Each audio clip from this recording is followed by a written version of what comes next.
เดี๋ยวอะไรอ้าวมาอีกแล้วมาอีกแล้วเฮ้ยแล้วชุดโคตรกินพื้นที่เลยว่ะ หน้ากากอะไรอ่ะ คุณชื่อหน้ากากอะไรคุณชื่อหน้ากากอะไร สโหนน้อยเรือนงามจ้า เดี๋ยวก่อนนะครับ แล้วคนนี้มาผมไม่มีที่ยืนเลยครับ ผมจะตรงไหนดี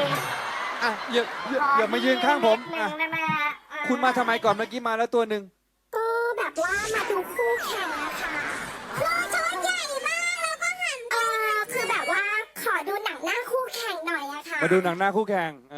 ห็นแล้วกลัวไหมนะคะเท่าที่ดูแล้วก็ไม่มีใครเจ๋งสักคน ธรรมดา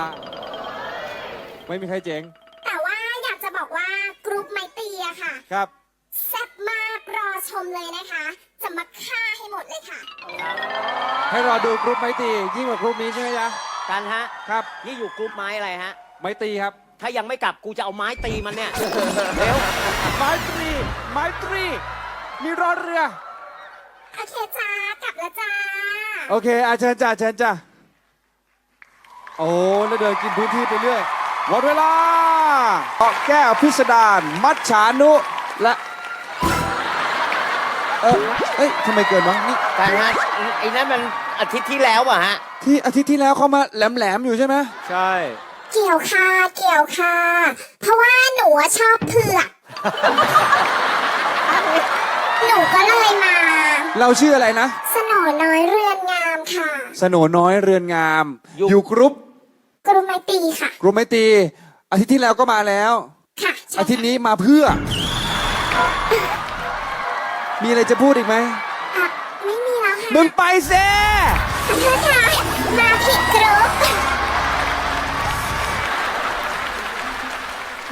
นี่คือ6หน้ากากในกรุ๊ปไมตรีนะครับ ก่อนที่วันนี้เราจะเลือกว่าอยากให้ใครร้องก่อน ผมจะให้พวกเขาขายของโอ้อวดสรรพคุณกันซะก่อนทีละ1หน้ากากเลยนะครับหน้ากากแรกครับสโนน้อยเรือนงามเชิญครับ เรือนน้อยคอยรักคิดค่าเช่าไม่แพงถ้าพี่กันอยากจะพักหนูแถวความรักให้ด้วยนะคะ คนแรกเป็นแนวสาวๆน่าจะเด็กๆไหมดูจากเสียงแล้ว เล็กๆแหลมๆด้วย น่าจะวัยรุ่นนะครับ คนต่อมาควาน เกิดมาพร้อมบ้านไม่ได้แถมที่ดิน ชีวิตหกดินต้องถูกขับไล่เป็นโนน้อยเรือนงามสาวน้อยหน้าใสออกเดินทางไกล ตามเวรตามกรรม สโหนน้อยครับ คือชุดคุณสวยมากผมชอบมาก อยากรู้ว่าประตูบ้านคุณเนี่ยเปิดปึ้งแล้วจะเจออะไรครับ เปิดประตูบ้านจะเจออะไร โอ้โหเดี๋ยวป๋า ครับ ดูลักษณะแล้วนี่นะ เปิดประตูบ้านไป หนูว่าน่าจะเจอสนามหญ้าก่อน เป็นสนามหญ้าหน้าบ้านแต่รู้เลยนะฮะว่าเขาเป็นคนอารมณ์ดี ทำไมครับ เปิดเข้าไปเขายิ้มให้ป่าเลยนะฮะ สาบานต้องพูดถึงบ้าน ไม่นานเริ่มเลยกู ไม่นานเลย โหนน้อยเรือนงามครับ ถ้าคุณเป็นคนที่ผมเดาไว้เนี่ยท่าเต้นคุณก็น่าจะบอกอะไรได้บางอย่างเช่นกัน อยากให้เขาเต้น ครับ เต้นอีกทีจังหวะมา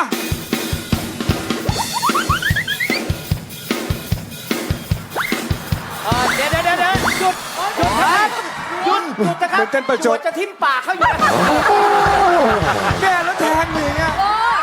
หน้ากาก เอางี้6หน้ากากแนะนำตัวหมดแล้วนะครับถ้างั้นวันนี้ผมให้พี่หญิงลีแล้วกัน เป็นคนเลือกว่าใครควรจะได้ร้องก่อนเป็นคนแรกในกรุ๊ปนี้ครับ ความจริงก็ชอบนาง 12 ก่อนนะคะ แต่ว่าวันนี้สังเกตดูสโนน้อยเรือนงามค่ะ นึกว่ากำลังแบกสารวัตรอยู่นะคะ สารพระ น่า ภู สง มิ สารกว่า อยากให้คนนี้โชว์ก่อนนะคะ ได้ครับสโนน้อยเรือนงามเป็นคนแรกครับ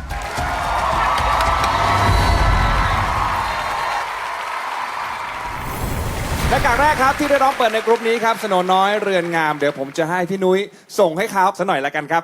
สโหนน้อยเรือนงามตามท้องเรื่อง ดูปาดเปลืองเวียงชัยใครต่างถาม สวยยืนหนึ่งงามตะลึงคนนิยาม โอ้โห เกิดพร้อมเรือนไม้งามตามติดตัว สุดยอด และในรอบแรกจะใช้เพลงเธอเก่งจากเจสเตอร์ครับ โอ้โห ปรบมือให้กับสโนน้อยเรือนงาม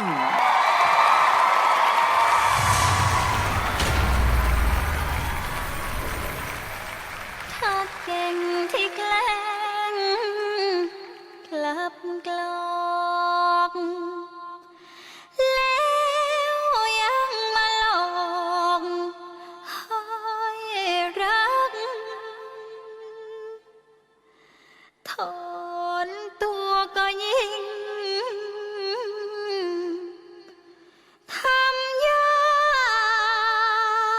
กถึงใจหวังพรากจากพี่ห้ามใจไม่ฟังมันพังจนเพ้อแพ้ทางของเธอทุกที